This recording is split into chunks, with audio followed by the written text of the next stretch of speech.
నమస్కారం. Welcome to I dream. ధర్మ మార్గం కార్యక్రమానికి స్వాగతం. మన తెలుగు వారందరికీ ఆరాధ్య దైవం, ఇష్టదైవమైన వెంకటేశ్వర స్వామి గురించి మాట్లాడుకోవాలంటే అసలు మనకు ఎంతో అదృష్టం ఉండి ఉండాలి. ఈరోజు మనం మాట్లాడుకోబోయే విశేషాలన్నీ కూడా చాలా ప్రత్యేకమైనవి. మొత్తం వెంకటేశ్వర స్వామి గురించి మనం ఈరోజు టాపిక్‌లో మాట్లాడుకోబోతున్నాం. ప్రస్తుతం నాతో పాటు ఉన్నారు విశ్వపతి టీవీఆర్‌కే మూర్తి గారు. ఆయన వెంకటేశ్వర స్వామి గురించి ప్రతిసారి మనకు ఎన్నెన్నో మంచి విషయాలను తెలియజేస్తూనే ఉంటారు. వారు రాసిన పుస్తకాల రూపంలో కూడా వెంకటేశ్వర స్వామి యొక్క వ్రత విధానం అయితే ఏంటి, వ్రత కల్పం అనే పుస్తకంలో చాలా చక్కగా రాశారు. వెంకటేశ్వర స్వామి లీలల గురించి తెలియజేయడం కోసం ఇప్పుడు మనతో పాటు ఉన్నారు. సార్తో మాట్లాడి తెలుసుకుందాం. నమస్కారం సార్. నమస్కారం తల్లి. చాలా సంతోషం, మళ్ళీ ఇన్ని రోజుల తర్వాత కలుస్తున్నాం మనం. అవును సార్, నాకు చాలా సంతోషంగా ఉంది సార్. చాలా సంతోషం సార్. వెంకటేశ్వర స్వామి అందరికీ ఎంతో ఆరాధ్య దైవం, ఇష్టదైవం. ఆయన్ని ఒక్కొక్కరు ఒక్కో రకంగా పిలుచుకుంటారు. చాలా రకాల పేర్లు కూడా ఉన్నాయి. మరి ఎవరికి ఇష్టం వచ్చినట్టుగా వాళ్ళు పిలుచుకుంటున్నారే తప్ప స్వామి వారికి ఏ పేరుతో పిలిస్తే ఇష్టం ఉంటుంది సార్, తెలియజేయండి. మనం విష్ణు సహస్రనామం చదువుతాం కదా, విష్ణు సహస్రనామంలో ఎన్ని 1000 నామాలు. అసలు ఆ స్వామికిట అనంత కోటి నామాలు ఉన్నాయంటారు. ఏ నామంతో పిలిచినా చక్కగా పలుకుతాడు ఆయన. అసలు సహస్రనామాలు అంటేనే మనకి సహస్రం అనేది 1000 కాదనమాట, అనంతమైన అని అర్థం. మనం వింటుంటాం కదా, కో అంటే పలికే కొండల రాయుడు ఇట్లా అంటుంటాం కదా. ఆయనకి మనకి ఇలా వెంకటేశ్వర స్వామి, శ్రీనివాసుడు, గోవింద, శేషాచలపతి, ఇలా ఎన్నెన్నో, వెంకటనాథుడు ఇలా అంటుంటాం కదా. అసలు మన అందరి ఇళ్లలో ఏదో పేరు లేని వాళ్ళు చాలామంది వెంకట ముందు కలుపుకోవటం ఇటువంటి ఆనవాయితీకి చాలామందికి వస్తూ ఉంటుంది కూడా కదా. సో అందరూ గబుక్కుని చాలామంది ఇలా తరతరాలుగా అసలు మన హిందూ ముఖ్యంగా దక్షిణ భారత కుటుంబాలలో అనేక మందికి వాళ్ళ పేర్లలో వాళ్ళ ఫ్యామిలీ మెంబర్స్లో ఎవరికో ఒకరికి ఏదో ఒకటి స్వామివారిని పెట్టుకోవటం అలవాటుగా వస్తుంది ఎప్పటి నుంచో మనకి ముందర. కొంతకాలం కింద తప్పదు, ఏదో వెంకటయ్య, వెంకటన్న, వెంకటేష్ ఇట్లాగా, వెంకటేశ్వరరావు ఇలా కనపడుతూనే ఉంటారు మనకి, శ్రీనివాస్ అని ఇట్లా అని. సో వీటన్నిటిలో అన్ని నామాలు ఆయనకి ఇష్టమే. అసలు కేశవ నామాలు అని చెప్పి 24 నామాలు ఉంటాయి. కేశవైన మహా, నారాయణ మహా, మాధవైన మహా అని అంటాం. ఆ 24 నామాలు స్వామికి అత్యంత ప్రీతికరమైనవి అంటారు. 24 నామాలు విశిష్టత ఏంటంటే దాంట్లో స్వామి 4 ఆయుధాలని కూడా 4 చేతుల్లో ధరించి ఉంటారు. శంఖం, చక్రం, గద, సారథి అంటారు. ఆయుధాలన్నీ కూడా ఈ 4 చేతుల్లోనూ కూడా ఒక్కొక్క రీతిలో మారుతున్నప్పుడు ఒక్కొక్క నామానికి అది ప్రత్యేకంగా చెప్తాం మనం. కేశవాయన మహా అంటే నారాయణ అంటే ఇట్లాగా, మాధవాయన మహా అంటే పురుషోత్తమైన అంటే అధ్వజమైన. ఈ నామాలన్నీ కూడా 24 నామాలు, ఈ కేశవనారాయణ, మాధవాయన పండుగ, ఈ నామాలన్నీ మాధవాయన మహా, పురుషోత్తమైన, దామోదరాయన మహా, శ్రీకృష్ణ ఇలా చదువుతాం మనం. ఇవన్నీ కూడా చాలా ప్రీతికరమైనవి. వీటిలన్నింటిలో కూడా మొదటి 3 నామాలు ఇంకా ఇష్టం ఆయనకి. కేశవాయన మహా, మాధవాయన మహా, నారాయణ మహా, ఇవి చాలా ప్రీతికరమైనవి చెప్తాం. వీటిలన్నిటిలో కూడా స్వామికి అత్యంత ప్రీతికరమైనవి 2 నామాలు ఉంటాయి తల్లి. అవి ఏంటంటే, ఒకటి గోవింద అని పిలిస్తే చాలా ప్రాణం, ఆ క్షణంలో పలుకుతాడు ఆయన. ఇంకొకటి ఏమో శ్రీనివాస అనే పేరు ఒకటి. ఈ 2 నామాలు స్వామివారికి అత్యంత ప్రీతికరం అని మనకి అక్కడ తిరుమలలో ఈరోజు జరుగుతున్న పూజా విధానాలు కానీ ఇవన్నీ కూడా ప్రవేశపెట్టింది అక్కడ భగవద్ రామానుజాచార్యులు వారు. సో రామానుజాచార్యుల వారికి శ్రీనివాస అనే పేరుతో పిలవటం ఎంతో ఇష్టంగా ఉండేది ఆయనకి. సో ఈ 2 నామాలు, గోవిందనామం, శ్రీనివాస అనే పేర్లు అనే నామాలు ఆయనకి అత్యంత ప్రీతికరం అని పెద్దలు చెప్తుంటారు. ఏ నామంతో పిలిచినా మనం అతిథి పిలవాలే కానీ వెంటనే పలుకుతాడు ఆయన. వింటుంటారు, చక్కగా పలుకుతాడు. ఏ నామంతో పిలిచినా మనం పలుకుతాడు. మనకి ఆయనకి కావాల్సిందల్లా ఏంటి, చాలా ప్యూర్ డివోషన్ అనమాట. ఒక్కసారి విశ్వంలో ఎక్కడి నుంచైనా మనకి ఎటువంటి కష్టం, ఎటువంటి ఆపద కలిగినా గోవిందా అని తలుచుకుంటే ఆ క్షణంలో ఆయన ఏదో రూపంలో మనకి ప్రత్యక్షమై మనకి తమకాన్ని సాయం చేస్తాడు. అసలు విష్ణువు అంటేనే సర్వం వ్యాపించి ఉన్నవాడు అన్నమాట. ఓకే, మనకేం. సో ఆయన తిరుమలలోనే కాదు, మన ఎప్పుడు మనందరి మధ్య ఉంటాడు. మనం పిలవగానే పలుకుతాడు, తప్పకుండా చేస్తాడు. సో ఈ నామాలు ఎన్నిట్లో అంటే ఏంటి, కొంతమంది కొన్ని నామాలకి ఆకర్షింపబడతారు కూడా వాళ్ళు. కొంతమంది గోవింద అని తలుచుకోవడం ఎప్పుడు ఇష్టం అవును కదా, అలాగా. కొంతమంది ఏమో ఓం నమో నారాయణాయ అనుకుంటారు, ఓం నమో వెంకటేశాయ అనుకుంటారు, ఇట్లా రకరకాల పేర్లతో నామాలు ఆయనకి అత్యంత ప్రీతికరం అని పెద్దలు చెప్తుంటారు. గోవిందనామం, శ్రీనివాసనామం అనమాట. శ్రీనివాస అని ఒక్కసారి మనసులో అలా తలుచుకుంటే ఆయన ప్రత్యక్షమవుతాడట. గోవింద అంటే ప్రత్యక్షమవుతాడట. గోవింద అంటే గోవులను రక్షించేవాడు అనమాట. అలాగే మన కష్టాలన్నిటి నుంచి బయటపడేసేవాడు కూడా. అసలు ఆ వెంకటేశ్వర అనే పేరు రావడం కూడా విశేషం. ఆ కొండ మొత్తాన్ని మొట్టమొదటి రోజుల్లో తిరువేంగడం అనేవాడు. ఆ తర్వాత మనం ఇప్పుడు తర్వాత కాలంలో ఈ తిరుపతి ఇవన్నీ పేర్లు వచ్చాయి, కానీ యాక్చువల్లీ తిరు అంటే శ్రీ అనమాట తమిళంలో. సో తిరుమలై అంటే కొండ అని అర్థం. సో స్వామివారు అక్కడ ఉన్న మన దాన్ని అసలు శ్రీశైలం అని కూడా ఒక పేరు ఉంది. తిరుమలని కూడా శ్రీశైలం అంటారు, వెంకటాద్రిని కూడా. మామూలుగా మనం తిరుపతి కొండలని పిలుస్తాం కదా, వెంకటాద్రి, నారాయణాద్రి, వృషభాద్రి ఇట్లా అంటామే. అలా అనేక పేర్లలో దానికి శ్రీశైలం అనే పేరు కూడా ఒకటి ఉంది యాక్చువల్గా. సో అలాగా హృదయంలో నివాసంగా ఏర్పరచుకున్నాడు కాబట్టి శ్రీనివాసుడు అయ్యాడు. మీకు ఈ రెండు పేర్లు ఆయనకి అత్యంత ప్రీతికరమైనమాట.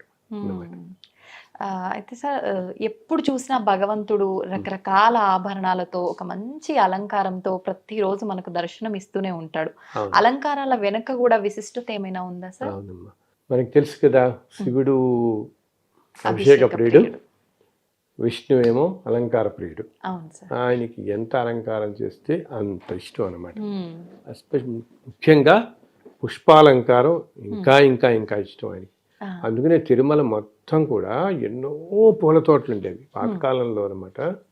ఎన్ని ఎన్ని ఎన్ని రకాల పుష్పాలో పూల తోటలు. ఇప్పుడున్న మనకి కాటేజీలు కనపడుతున్నాయి, అన్ని ఏరియా అంతా తోటలే, మొత్తం ఉద్యానవనాలే. అసలు తిరుమలని పుష్ప మండపం అనే పిలుస్తారు. పుష్పం అనే పేరు కూడా ఉంది. ఇప్పుడు ఏంటంటే ఈ మనకి మోడర్న్ టైమ్స్ ఇన్ని రావడంతో ఆ కాటేజెస్ వాటి స్థానాలు ఇప్పుడు ఎస్పీటీ కాటేజెస్ అంటారు వాళ్ళు. అక్కడ అంతా కూడా సురాపురం జమీందార్ అని ఆయన ఎంతో భక్తి స్వామివారి మీద. ఆయన అప్పుడు పెద్ద తోట కట్టించాడు. సురాపురం తోట అని ఉండేది ఒకప్పుడు. ఆ తోట ప్రదేశంలో వచ్చినవన్నీ కూడా ఇదనమాట. ఇప్పుడు మనకి ఈ సురాపురం ఎస్పీటీ కాటేజ్ అంటారు. అలా కొండ మీద మొత్తం అసలు ఎన్నెన్నో చోట ఎంబీసీ కాటేజెస్ అంటారు, మంగళబావి కాటేజెస్ అని చెప్పేసి అక్కడంతా కూడా పెద్ద పెద్ద తోటలు ఉండేవి. ఆ చుట్టుపక్కల అన్ని తోటలే అనమాట. ఆళ్వార్ తోట అని చెప్పేసి ఎన్నెన్నో. ఇప్పుడు రామ్ బగీచా అంటాం మనం, గుడి ఎదుర్కొంటూనే ఉంటుంది కదా. యాక్చువల్లీ బాగ్ అంటే పెద్ద ఇది అనమాట, పూల తోట అనమాట. సో అక్కడంతా పూల తోటలు ఉన్నాయి. సో అసలు కొండ మీద ఉండే పుష్పాలన్నిట ఎప్పుడెప్పుడు తాము వెళ్ళి స్వామిని అలంకరిస్తాయా అని చూస్తుంటేట. మాకు ఇప్పుడు ఎంత అదృష్టం ఎప్పుడు వస్తుంది అని చెప్పి రోజు ఆయనకి అలా పూలమాలలో సమర్పిస్తూనే ఉంటారు. పూలమాలలు అన్నీ కట్టే ప్రదేశం తిరుమలలో చోటు ఉంటుంది. యాక్చువల్లీ మనలాంటి వాళ్ళ భక్తులు కూడా వెళ్ళి అక్కడ కూర్చొని కట్టచ్చు. మాలలు మనకి కూడా కట్టనిస్తారు. చాలా మందికి తెలియదు ఇది. మనం కాస్త అక్కడ ఆకాశగంగ వెళ్ళే దారిలో ఈ వీళ్ళ హార్టికల్చరల్ డిపార్ట్మెంట్ వాళ్ళది పెద్ద షెడ్స్ ఉంటాయి. అక్కడ ఏం చేస్తారంటే రోజు పూలన్నీ అసలు అక్కడికి వెళ్ళి చూస్తే మనకి ఒళ్ళు జల్దరిస్తుంది అనమాట. పూలు అలా గుట్టలు గుట్టలు గుట్టలు గుట్టలు పెట్టుంటాయి చక్కగా. అందులో వీళ్ళు పెంచుతున్న అక్కడ కొన్ని గార్డెన్స్ పెంచుతున్నారు వీళ్ళు. వాటి నుంచి వచ్చిన పువ్వులు ప్లస్ వీళ్ళకి నిత్యం కూడా బెంగళూరు నుంచి, చెన్నై నుంచి చాలా మంది డోనర్స్ స్వామివారి అభిమానంతో భక్తితో టన్స్ అండ్ టన్స్ అనమాట, టన్నుల పువ్వులు వస్తుంటాయి. అవన్నీ కూడా వాళ్ళు చాలా ప్రత్యేకంగా ఎంతో ముచ్చటగా ఉంటుంది. మేము ఒకసారి వెళ్ళినప్పుడు కూర్చొని చూసాం. ఆ కట్టే విధానం కూడా చాలా ఇష్టంగా ఉంటుంది. మనం 5 నిమిషాలు ఉంటే మనం గ్రహిస్తే మనం కూడా కట్టిస్తారు కాసేపు వాళ్ళు చక్కగా.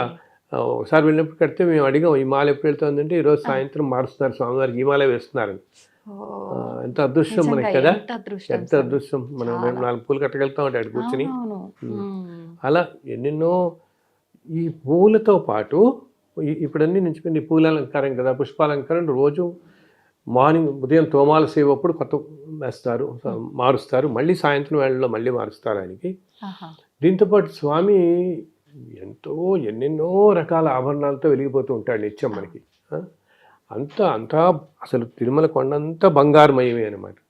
ఆనంద నిలయం అంతా బంగారం కదా. అన్ని బంగారు ఆభరణాలతో ఎన్నో ఆభరణాలు ధరించి అసలు స్వామి మనకి తిరుమలలో స్వామి విగ్రహం 9 అడుగులు ఉంటుంది తల్లి, 9 అడుగులు. కానీ మనకి ఏమిటంటే దూరం నుంచి మనం ఇన్ని ఆభరణాలతో మనం చూస్తాం కాబట్టి మనకి కొంచెం ఇలా తక్కువ ఎత్తులో ఉన్నట్టు కనిపిస్తాడు మనకి. ఇన్ని ఆభరణాలు అలంకరణాల మధ్య ఈ రోజుల్లో అందరికీ జైవిధుల నుంచే మనం చూడగలుగుతున్నాం కాబట్టి దర్శనం దూరంగా, కానీ 9 అడుగులు ఎత్తు ఎన్నో రకాల ఆభరణాలు ఉంటాయన్నమాట, ఎప్పుడు ధరించి ఉంటాడు. అండ్ అన్నీ ఉండో చెప్పాను, అంత బంగారమయ్యే కదా, అన్ని చోట్ల బంగారు వాకిలి, ధ్వజస్తంభం, అసలు శేషాచలం కొండలు అన్నీ కూడా మొత్తం బంగారమే అంటారు. కృతయుగంలో దీని ఇదంతా బంగారు కొండలట, ఇప్పుడు కలియుగంలో మనకి ఇలా శిలల్లా కనిపిస్తున్నాయి. కానీ అందుకని దానికి కనకాద్రి అనే పేరు కూడా ఉంది. తిరుమలకి మనం వెంకటాద్రి ఎలా అంటామో కనకాద్రి అనే పేరుతో కూడా పిలుస్తారు. అందుకని మనం ఇప్పటికీ కూడా మనం తిరుమల కొండ ఎక్కేటప్పుడు సాయంత్రం వేళల్లో చూస్తే సన్ రేస్ పడుతున్నప్పుడు గోల్డెన్ కలర్లో మెరుస్తుంటాయి ఆ కొండలన్నీ కూడా. సైడ్ నుంచి చూస్తే మొత్తం గోల్డ్ కలర్లో మెరుస్తుంటాయి మనకి అనమాట. అంతే అంతా బంగారమయమే. మనం ఇంకా కలియుగంలో మానవులు అన్ని పాపాలు చేసుకుని అధర్మంగా ఉంటారు కాబట్టి మనకి ఆ బంగారం కనపడకుండా శిలలా కనపడుతున్నాయి అవన్నీ మనకి. సో ఎన్నో ఆభరణాలు, ఎన్నో దివ్యాభరణాలు ధరించి ఉంటాడు. ఈ ఆభరణాలని స్వామివారికి నిత్యం అలంకరించే అర్చకులు వాళ్ళెంత అదృష్టవంతులు. ముందు సాక్షాత్తు భగవంతుడికి ఆయనకి అన్ని, శ్రీమన్నారాయణ వారికి ఆ పురుషోత్తముడికి ఇన్ని అలంకరిస్తున్నారంటే వాళ్ళ చేతులతో ఎంత అదృష్టవంతులు, ఎంత పుణ్యం చేసుకున్నారు వాళ్ళందరూ. సో దాన్ని ఆలయ సాంప్రదాయంలో సమర్పణ అంటారు. సమర్పణ అన్నమాట. అది కూడా ఏంటంటే 3 రకాలుగా ఉంటుంది. సామాన్య సమర్పణ ఒకటి, విశేష సమర్పణ ఒకటి, ఇంకోటి మోజాతి సమర్పణ అంటారు. సామాన్యంగా సమర్పణ అంటే రోజు స్వామివారికి ఉండే ఆభరణాలన్నీ అన్నమాట. ఆయనకి ఎప్పుడు తొండమానుడు ఇచ్చినటువంటి ఆ కిరీటం మాత్రం ఎటువంటి వేళలో వాళ్ళు సడలించరు. కిరీటం ఎప్పుడూ ఉంటుంది. స్వామివారి పాదాలు బంగారు రేకులతో కప్పబడి ఉంటాయి. ఏమ్మా, బంగారు రేకులతో ఉంటాయి. అందుకని మనకి మామూలు రోజుల్లో పాదాలు కనపడవు. మనం ఒక్క శుక్రవారం మాత్రం నిజపాద దర్శనం అప్పుడు ఆ బంగారు పాదాలు తొడుగులు తీసి మామూలు రోజుల్లో మొత్తం తులసి ఆకులతో పూజ చేస్తారు. తులసి దళాలే కప్పబడి ఉంటాయి, మనకి కనపడవు. ఒక్క అభిషేకం తర్వాత మనకి ఆ నిజపాద దర్శనం ఆ రోజు మాత్రం చూడగలుగుతాం. స్వామివారి నిజపాదాలను మనం దర్శించగలుగుతాం. ఇంకా అక్కడి నుంచి స్వామికి భుజకీర్తనలు ఉంటాయి, ఎన్నో మాలలు ఉంటాయి, సహస్రనామ మాల ఉంటుంది, అండ్ లక్ష్మీహారం అని ఉంటుంది. ఈ లక్ష్మీహారం ఏంటంటే తల్లి, అది 365 రోజులు స్వామికి ఉంటుంది. అలా ఎప్పుడూ స్వామితోనే ఉండేది ఆ లక్ష్మీహారం అని ఉంటాం. అలాగే కాసులతో చూస్తాం, లక్ష్మీ రూపుల కాసులతో. ఆ లక్ష్మీహారాన్ని అది ఒక్క బ్రహ్మోత్సవాలలో గరుడోత్సవం రోజు మాత్రం ఆ హారం బయటికి తీసుకొచ్చి ఆ స్వామికి అలంకరిస్తారు, మలయప్ప స్వామికి. మిగతా అన్ని రోజులు ఆ లక్ష్మీహారం స్వామికే ఉంటుందన్నమాట. దీంతోపాటు భుజకీర్తులు ఉంటాయి, కడియాలు ఉంటాయి, నాగాభరణాలు ఉంటాయి, అన్ని బంగారు నాగాభరణాలు. అండ్ మళ్ళీ బంగారు వడ్డాణం ఉంటుంది, ఎంతో అద్భుతం. ఆయన అసలు ఏమంటాం మనం, మెస్మరైజింగ్ అనమాట. ఆ బంగారు వడ్డాణం పెట్టుకుని ఉంటారు. దాంతోపాటు ఆయనకి బంగారు మొలతాడు, చిన్న గంటలతో ఉండే చిన్న గంటలతో ఉండే బంగారు మొలతాడు ఉంటుంది స్వామికి. అలాగే ఒక 6 పోగుల బంగారు యజ్ఞోపేతం ఉంటుంది స్వామికి. చేతికి కడియాలు ఉంటాయి, కాళ్ళకు ఉంటాయి, అండ్ ఎన్నెన్నో అనమాట. భుజకీర్తులు, చెవికి కర్ణాభరణాలు, ఇన్ని ఆభరణాలతో అసలు ఇవన్నీ కూడా ఏంటంటే స్వామికి ఒక 24 మూరల పొడవైన అండ్ 4 మూరల వెడల్పైన ఒక పట్టు వస్త్రాన్ని స్వామికి చుడతారు. ఈ ఆభరణాలన్నీ కూడా అలంకరించాలి కదా, అలంకరించడానికి మనకి సపోర్ట్ కావాలి కదమ్మా. అందుకని స్వామికి 24 మూరలు పొడవు, 4 మూరలు వెడల్పు ఉండే పెద్ద పట్టు వస్త్రానికి స్వామికి కడతారు. అది ధోవతిలాగా. అలాగే ఒక 12 మూరలు పొడవు ప్లస్ 2 మూరలు వెడల్పు ఉండేదేమో ఉత్తరీయంగా కడతారని. దీని మీద స్వామి అన్ని ఆభరణాలు మరి ఉంటాడు. అసలు ఒక్కోసారి మనం మనం చూస్తూ ఉంటాం కదా. అవును. ఈ విచిత్రం ఏంటి విశేషం ఏంటంటే మనం గమనించాల్సింది, మన వాళ్ళందరికీ కూడా హ్మ్. బంగారం పెట్టుకోవడం అంటే అందరికి ఇష్టం కదా. ఇష్టం. బంగారు ఆభరణాలు అందరం ధరిస్తారు కదా మన వాళ్ళందరూ. అవును. అవును. ఆ, అయితే స్వామికి బంగారు ఆభరణాలు ధరించడానికి మనం ధరించడానికి తేడా ఏంటంటే, హ్మ్. మనం ధరించే మానవులందరూ వీళ్ళు ధరించేవి వాళ్ళ సంతోషం కోసం, స్వామి ఈ ఆభరణాలన్నీ ధరించేది మన ఆనందం కోసం. అర్థమైందా? ఆ! ఈ ప్రపంచంలో మనందరి భక్తుల ఆనందం కోసం అన్ని ఆభరణాలు ధరించి, అసలు అవన్నీ ఎన్ని కిలోల బరువు ఉంటుందంటే, అసలు నువ్వు ఎలా మోస్తున్నావు నాయన ఇవన్నీ అనిపిస్తుంది ఆభరణాలన్నీ. అవును. కానీ ఒక్క ఏమంటాం, ఒక్క చిటికిన వేలుతో గోవర్ధన పర్వతాన్ని మోసిన ఆయనకి ఈ ఇవి ఒక బంగారు లెక్కే ఆభరణాలన్నీ ఒక కాదు. లెక్క. నిజమే సార్. భరించటం. లెక్కే కాదు. ఆ, అసలు ఈ సమస్త విశ్వాన్ని భరిస్తున్నాడు కదా ఆయన. అవును. ఒక్క అవును. చిటికిన వేలుతో గోవర్ధన పర్వతాన్ని లెక్కేసిన ఆయనకి ఇన్ని ఆభరణాలు. హ్మ్. సో ఒక లెక్క. సో ఈ ఆభరణాలన్నీ మన ముచ్చట కోసం, మన ఆనందం కోసం స్వామి ధరిస్తాడు. ఓకే, మానవులందరూ వాళ్ళ ఆనందం కోసం ధరిస్తే, ఆయన ధరించే ఆనందాన్ని మన ఆనందం కోసం ఆభరణాలన్నీ కూడా. హ్మ్. వీటిల్లో మళ్ళీ ప్రత్యేక ఆభరణాలని కొన్ని ఉంటాయి. ఏంటి ప్రత్యేకమైన వజ్ర కిరీటాలు? అవి ఎవరైనా ప్రధానమంత్రులు కానీ, రాష్ట్రపతులు కానీ, ముఖ్యులు ఎవరైనా వచ్చినప్పుడు స్వామి అలంకరిస్తారు విశేషంగా. విశేషంగా వీటితో పాటు మోజాతి అలంకరణ అంటారు. మోజాతి అలంకరణ అంటే ఉత్సవాల టైంలో అన్నమాట. ఇలా బ్రహ్మోత్సవాలు, ఇలా ఉత్సవాలు వచ్చినప్పుడు ఆ టైంలో ఇంకా కొన్ని స్వామికి ఇంకా ప్రత్యేకమైన ఆభరణాలు, ప్రత్యేకమైన కిరీటాలు స్వామిని అలంకరిస్తారు. యాక్చువల్గా స్వామివారికి ఇన్ని సంవత్సరాలుగా ఎంతోమంది రాజులు, చక్రవర్తులు, జమీందారులు ఎన్నెన్నో అసలు వజ్ర వైఢూర్యాలు పొరిగిన కిరీటాలు కానీ, కటిహస్తం, వరదహస్తం, ఈ హస్తాలకు కూడా అన్ని ఈ బంగారు తొడుగులు ఉంటాయన్నమాట. అవి ఎన్నో రకాలు చేయించారు ఎంతోమంది. అండ్ ఇప్పటి నుంచి కూడా కాదు, అసలు కొన్ని వేల సంవత్సరాల నుంచి అలా ఎంతో చేయించిన వారిలో ఎంతో భక్తుడు స్వామివారికి శ్రీకృష్ణదేవరాయలు తాను బతుకున్నంత కాలంలో 7 సార్లు తిరుమల వచ్చి, ఏదైనా దండయాత్రకు వెళ్ళినప్పుడు అక్కడ విజయం చేసుకోగానే తిరుమలకు వచ్చేవాడు ఆయన. వచ్చి దర్శించుకుని 7 సార్లు స్వామిని దర్శించి వచ్చిన ప్రతిసారి ఎన్నెన్నో ఆభరణాలు సమర్పించాడు అనమాట. ఎందుకంటే మన దురదృష్టం కొద్దీ ఇప్పుడు కొన్ని లేవు మనకి అంటుంటారు అందరూ. తెలియదు, మనకి తెలియదు అంటుంటారు. అన్నీ లేవు ఇప్పుడు ప్రస్తుతం అని అంటుంటారు. కాలక్రమంలో మనకి తెలియదు. కానీ కానీ ఆభరణాలు ఆ రోజుల్లో అందరూ అన్ని శాసనాలు వేసేవారు కాబట్టి, ఆయన వచ్చినప్పుడల్లా శాసనం వేసేవాడు. ఈ ఆభరణాలు నేను సమర్పించాను, ఇన్ని హారాలు, ఈ కిరీటం, ఇది ఇట్లా అంటూ అనమాట. అలాగా ఎన్నో సమర్పించాడు ఆయన అసలు కిరీటాలు కానీ ఎన్నో అని. ఇవి ఇలా ప్రత్యేకమైనగా ఇప్పుడు బ్రహ్మోత్సవాల టైంలో అటువంటప్పుడు ఇంకా ప్రత్యేకంగా స్వామిని అనేకమైనటువంటి ఆభరణాలతో స్వామిని అలంకరిస్తాడు. అప్పుడు అసలు ఇంకా ఆ స్వామి వైభవం చూడడానికి మనకి 2 కళ్ళు చాలు, అంత వైభవంగా ఉంటాడనమాట ఆయన. సరే, ఎక్కువగా చాలా మంది అంటుంటారు మనకు వెంకటేశ్వర స్వామి ఒక స్త్రీ రూపంలో దర్శనం ఇస్తూ ఉంటాడు తిరుపతిలో, అలంకారమే గాని వస్త్రధారణ అంతా అని అంటుంటారు. ఎందుకని ఆ రూపంలో ఉంటారు అంటే యాక్చువల్గా ఏంటంటే తల్లి, తిరుమలలో వెలిసిన స్వామివారు ఈ సృష్టి మొత్తానికి మూల కారణమైన శక్తి స్వరూపం.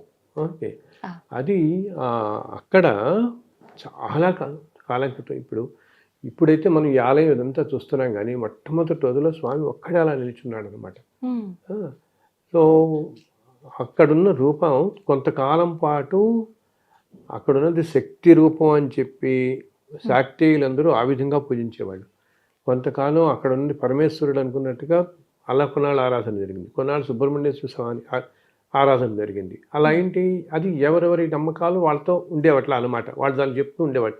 ఎందుకు, ఆలయంకి 4 వైపులా పైన 4 సింహాలు ఉంటాయి కాబట్టి లోపల ఉన్నది అమ్మవారని. అలాగే అభిషేకం అక్కడ శుక్రవారం పాటు అభిషేకం చేస్తారు. ఇప్పటికీ శుక్రవారం అభిషేకం కాబట్టి ఇలాగా అలా విష్ణు అనడానికి కొంతమంది ఇలా. సో ఇవన్నీ ఇట్లా ఉంటుండగా చివరికి రామానుజాచార్యుల వారు ఇది నిర్ధారణ చేస్తారనమాట. ఇక్కడ ఉన్నది సాక్షాత్తు విష్ణువే ఇక్కడ వెలిశారు అని చెప్పేసి. సో అందుకని ఇంత ముందు కాలంలో అందుట్లో మన వాళ్ళు ఉత్తర భారతదేశం వాళ్ళంతా కూడా నార్త్ ఇండియన్స్ అంతా కూడా బాలాజీ అంటారు కదా. అవును. సో బాలాజీ అనే పేరు కూడా వాళ్ళు జీ అనేది గౌరవవాచకంగా వాడతాం. మనకి ముందర బాలా అంటే అమ్మవారని, ఓకే. బాలా త్రిపుర సుందరి అసలు. సో బాలాకి జీ అని చెప్పి బాలాజీ అని పిలవటం మొదలుపెట్టారు వాళ్ళు. సో ఏంటి, అక్కడ ఉన్నది మనం కొలుస్తున్న విష్ణుమూర్తిగా కొలుస్తున్నప్పటికీ ఈ సృష్టి మొత్తానికి కారణభూతమైన శక్తి అంతా అక్కడ కేంద్రీకరించి ఉంటుంది అన్నమాట. సో కొంతమంది అందుకని అలా అంటుంటారు ఆ విధంగా. స్వామివారిని మలయప్ప స్వామి అని కూడా పిలుస్తుంటారు కదా సార్. మళ్ళీ ఉత్సవాల్లో ఊరేగింపుల్లో కూడా స్వామివారిని మలయప్ప స్వామి రూపంలోనే ఊరేగిస్తుంటారు. ఎందుకని? తిరుమల మనకి ఆలయంలో ఉండేదాన్ని ధ్రువబేరం అంటాం. అంటే ఏంటి, అసలు కదల్చరు అంతే కదా ఆలయాల్లో అన్నిట్లో. సో ప్రతి ఆలయానికి మనకి ఎన్నో ఉత్సవాలు ఉంటాయి. ఉత్సవాలు అంటే ఏంటి, ఎంతో ఉత్సాహాన్ని కలిగించేది. సో స్వామి మనకి మన ఊళ్ళల్లో చూసుకున్న మనకున్న ఆలయాల్లో కూడా, ఎన్నో ఆలయాల్లో కూడా ప్రతి సంవత్సరం అనేది ఉత్సవాలు చేస్తుంటాం. ఉత్సవాలప్పుడు స్వామివారు ఏమిటి, ఆలయం నుంచి బయటకు వచ్చి వీధుల్లో ఆ గ్రామంలో వీధులన్నిటిలో తిరుగుతూ మనందరికీ ఆనందం కలిగజేస్తాడు. సో అందుకని ఆ స్వామికి ఏదైనా ఒక ఉత్సవమూర్తులు మనకు ఉండాలి కదా. సో అన్ని చోట్ల ఏం చేస్తారు వీళ్ళు, ఆ ఉత్సవమూర్తులు తయారు చేసి ఆ ఉత్సవమూర్తులు ఈ అన్ని ఉత్సవాల్లో మనకి పాల్గొని ఉంటాయి. అలాగే తిరుమలలో కూడా పాతకాలంలో శ్రీనివాసమూర్తి విగ్రహం ఒకటి ఉండేది. అది దాన్ని అక్కడ మనకి తిరుమల ఆలయంలోనే భోగ శ్రీనివాసమూర్తి అని ఒక విగ్రహం ఉంటుంది. అది మూల విగ్రహాన్ని పోలే ఉంటుంది, చిన్నది ఉంటుంది అన్నమాట. ఎప్పుడు కూడా స్వామివారి పాదాల కింద ఉంటుంది, మనం గమనించాం కానీ పక్కనే పెట్టి ఉంటుంది ఆ విగ్రహం. అది సామవయ్య అని ఒక రాణి ఒకసారి వచ్చినప్పుడు పాతకాలంలో తిరుమల ఆలయానికి బహుమానంగా చేసి ఇచ్చింది అనమాట. భోగ శ్రీనివాసమూర్తి అని నిత్యం ఆ భోగ శ్రీనివాసమూర్తికి కూడా అభిషేకం చేస్తారు ఇప్పటికీ కూడా. స్వామివారితో పక్కన అభిషేకం, స్వామివారి పాదాలు ఈ అభిషేకం చేస్తారు. ఇలాగా కొలువు శ్రీనివాసమూర్తి అని విగ్రహం ఉంటుంది, ఉగ్ర శ్రీనివాసమూర్తి అని, మలయప్ప స్వామి ఇవన్నీ ఉంటాయి. ఈ మలయప్ప స్వామి శ్రీదేవి భూదేవులతో సహా. ఈ ఉగ్ర శ్రీనివాసమూర్తి అనే విగ్రహం ఏంటంటే మొట్టమొదటి కాలంలో ఈ ఉత్సవాలన్నింటిలో ఆ విగ్రహమే ఊరేగింపుగా వచ్చేది. ఈ ఆలయ మాడవీధులు అంటాం కానీ 4 మాడవీధుల్ని మనం అయితే ఏమైంది, ఒకసారి అలాగా ఆయన విగ్రహం ఉత్సవంలో తీసుకొస్తున్నప్పుడు ఒక్కసారిగా ఆ స్వామికి ఎదురుకుండా, ఆ రూపానికి ఎదురుకుండా కనపడుతున్న అర్చకులు ఇళ్ళు అన్నీ ఉంటాయి, అవన్నీ ఒక్కసారి దగ్ధమైపోయాయి. సో వాళ్ళకి అర్థం కాదనమాట ఏమిటి అని. ఇంతలో ఎందుకు ఇలా ఒక్కసారి ఇంత అగ్నిమపాదం జరగటం ఏంటి ఇదంతా అనేటప్పటికి ఇంతలో స్వామి ఒక అర్చకులకి ఆవహించి ఒక మాట చెప్తారు. ఆయన కలియుగంలో విపరీతంగా అధర్మం పెరిగిపోతుంది ఇప్పుడు ఇంకా, అందుకని నా ఈ ఉగ్ర రూపాన్ని మాత్రం మీరు ఇంకెప్పుడు బయటకు తీసుకురాకండి ఉత్సవాల్లో. నా ఈ రూపాన్ని తీసుకొస్తే ఇదంతా కూడా చాలా అనేకమైన ఇటువంటి ఉత్పాతాలు అవి జరుగుతాయి, నన్ను తీసుకురాకండి అని చెప్తారు. మరి మీకు ఈ ఉత్సవాల్లో పాల్గొనడం కోసం మీరు ఇక్కడి నుంచి చెప్తారు ఫలానా దిక్కుకు వెళ్ళి అక్కడ మీరు లోయలో కొంచెం కిందకి వెళ్ళి చూస్తే నేను అక్కడ మీకు ప్రత్యక్షమై ఉన్నాను, నేను దేవరులతో సహా ఉన్నాను. మీరు ఇప్పటి నుంచి ఆ విగ్రహాలనే తెచ్చుకుని ఉత్సవాలన్నింటిలో వినియోగించండి అని చెప్తారు.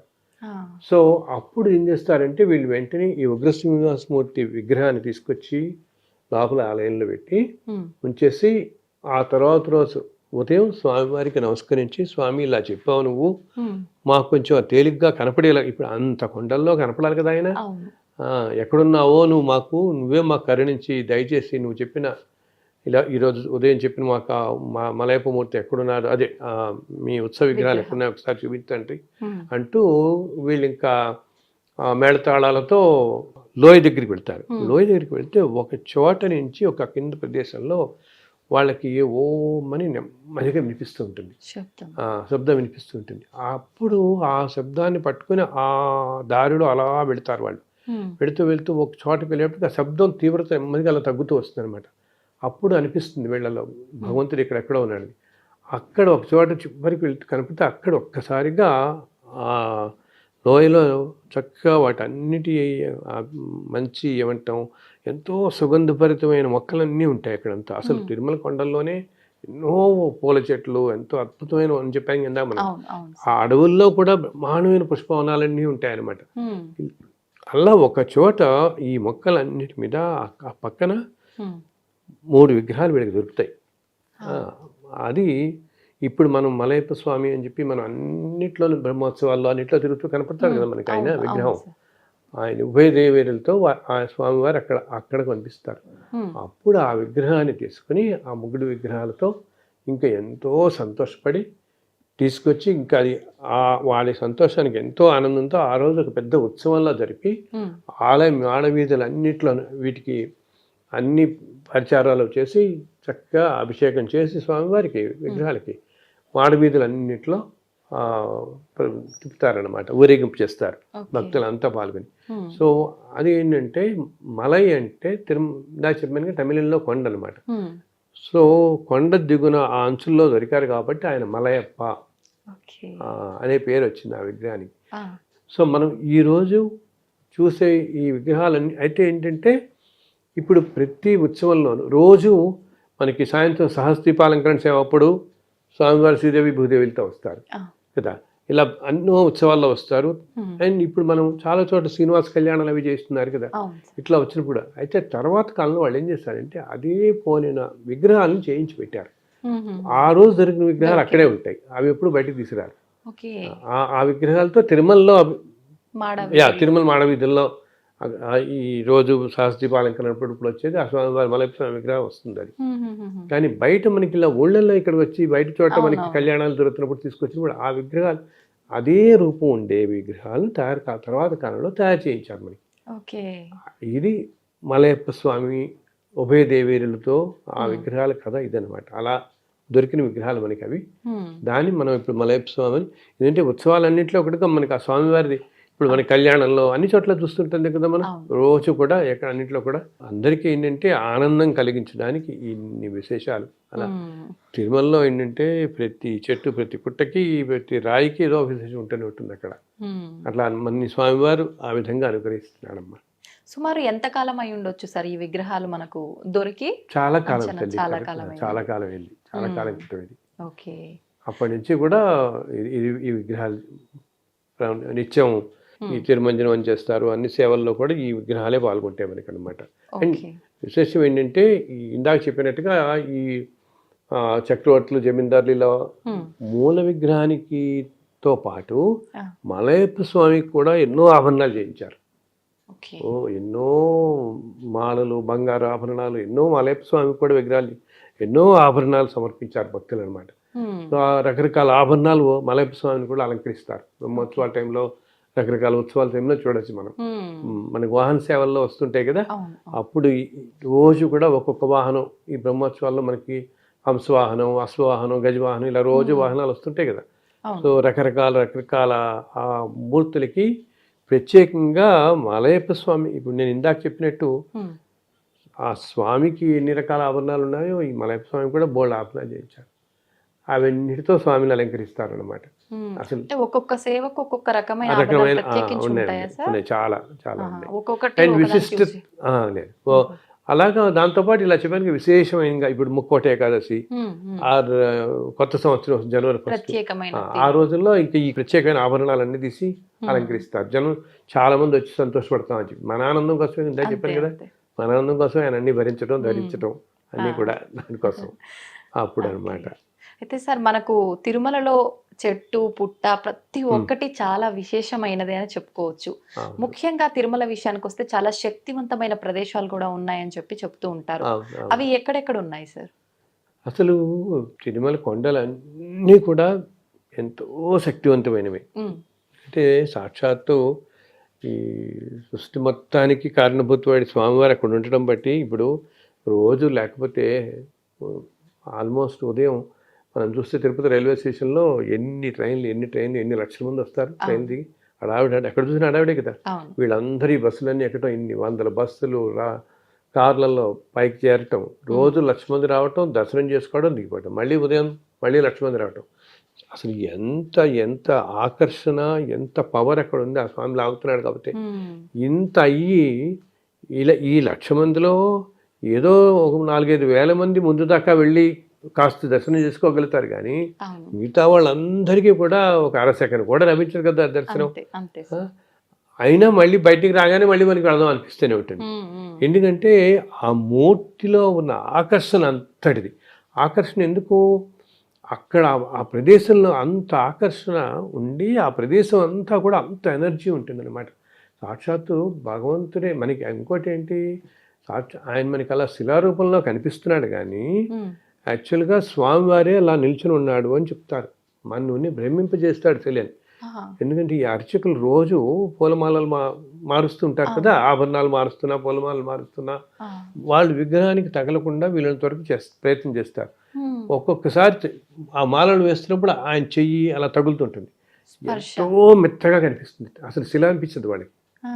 జస్ట్ అలా భగవంతుడు అలా ఉన్నాడు అన్నట్టు ఆ ఫీల్ వస్తుంది వాడికి అన్నమాట.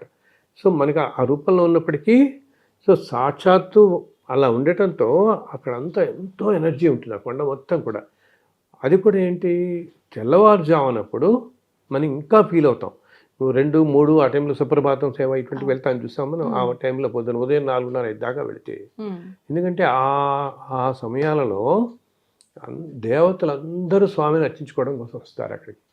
ఎందరో దేవతలు అందరూ అసలుట రోజు మనందరినీ కూడా మనకు తెలుసు కదా, అష్టదిక్పాలకులు, నవగ్రహ దేవతలు. ఈ అష్టదిక్పాలకులు రోజు కూడా స్వామి దగ్గరికి వచ్చి ఆ స్వామిని దర్శించుకుని నమస్కరించుకుని వెంటనే ఇంక ఈ విశ్వం అన్నింటినీ కూడా వాళ్ళ విధులు నిర్వహించడానికి బయలుదేరుతారు. అలాగా అందరూ ఇంద్రాదేవతలు, అష్టదిక్పాలకులు కానీ నవగ్రహ దేవతలు అందరూ వస్తారు ఆ ఉదయం వేళల్లో.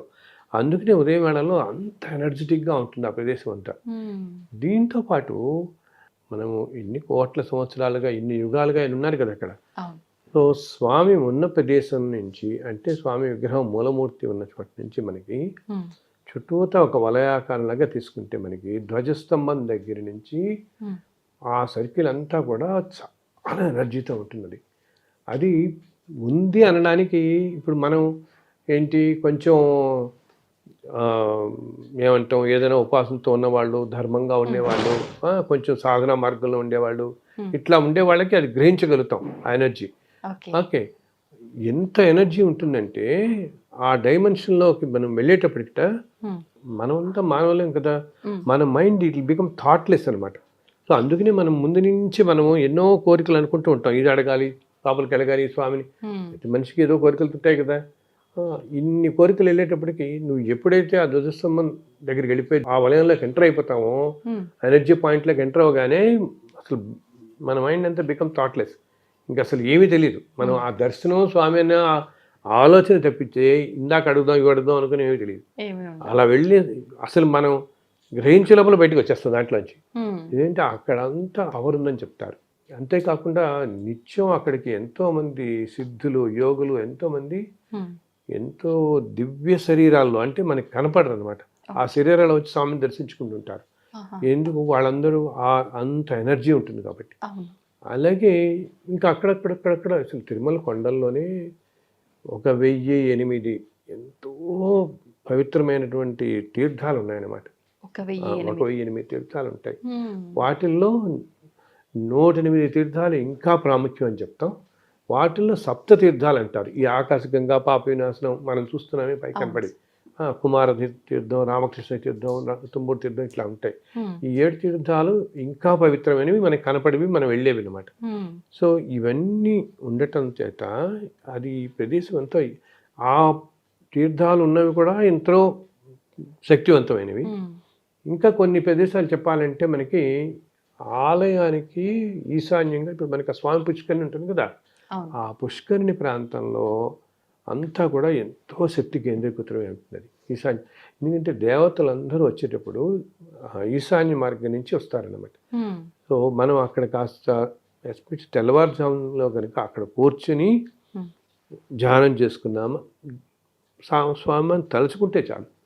తలుచుకున్న ఆ ప్లేస్లో ఉండే ఎనర్జీకి మన శక్తి మనకి ఎంతో మన అనారోగ్యాలన్నీ తొలగిపోతాయి, ఎంతో ఆరోగ్యం మనకు కలుగుతుంది అనమాట.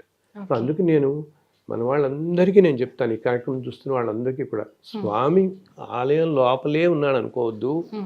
కొండ మీద అంతా స్వామి ఉంటారు, ఎన్నో రూపాల్లో తిరుగుతుంటారు.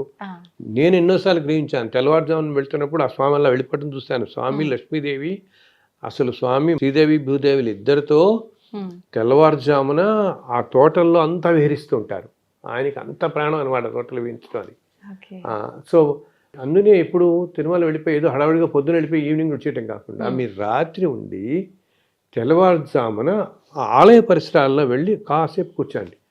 అప్పుడు ఎంతో దివ్యమైన అనుభూతులు మనకి ఒక్క పావు గంట, ఒక అర్ధ గంట కళ్ళు మూసుకొని కూర్చుంటే ఎన్నో అద్భుతమైన అనుభూతులు కలుగుతాయి అన్నమాట. సో ఈసారి మీరు అందరూ ఆ విధంగా వెళ్ళండి అండ్ ఆ విధంగా దర్శించుకుని స్వామిని దర్శించుకుని స్వామి అనుగ్రహం పొందండి. మనందరినీ స్వామివారు చల్లగా చూడాలని ఆయనని మరీ మరీ ప్రార్థిస్తున్నాను. ఓం నమో వెంకటేశాయ.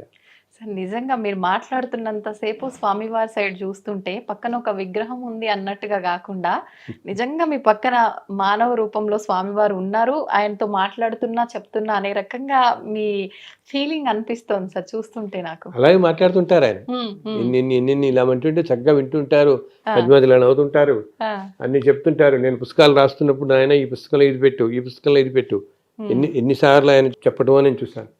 ఏదైనా ఫోటో పెట్టాలనుకుంటే నాకు వెంటనే ఆ రోజు ఇలా జస్ట్ అట్లా పడుకున్నాం అనుకో, వెంటనే కళ్ళలో కనపడి నా దగ్గర ఉన్న ఆల్బమ్స్ పుస్తకాలు ఉంటాయి అనుకో, ఈ పుస్తకం నుంచి ఈ ఫోటో తీసి ఈ పుస్తకం కవర్ కింద ఈ పెట్టినాయని చెప్తుంటారు.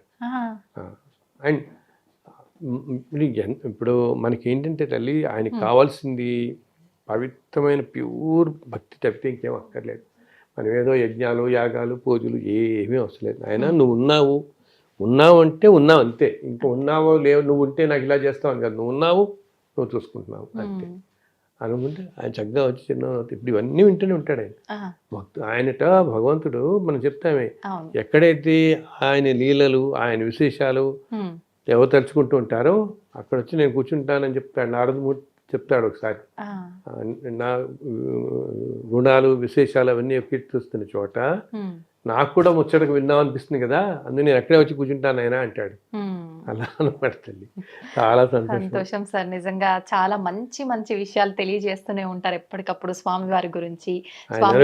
ఇదంతా కూడా ఆయనే మంచిది 4 మాటలు చెప్పించుకుంటాడు అంతే. లేకపోతే మనం చెప్పగలుగుతాం. ఆయన గురించి విశేషాలు వర్ణించాలంటే ఎంతో అందరూ అంటారనమాట, ఏంటి 1000 నాలుకలున్న ఆదిశేషుడికి కూడా ఆయన వైభవం అందించుతారు కాదు అంటారు. మనం ఈ మాత్రం చెప్పుకోగలుగుతున్నాం అంటే ఆ స్వామి మనకి ఇచ్చిన అనుగ్రహం అంతే. అదృష్టం. ధన్యవాదాలు సార్.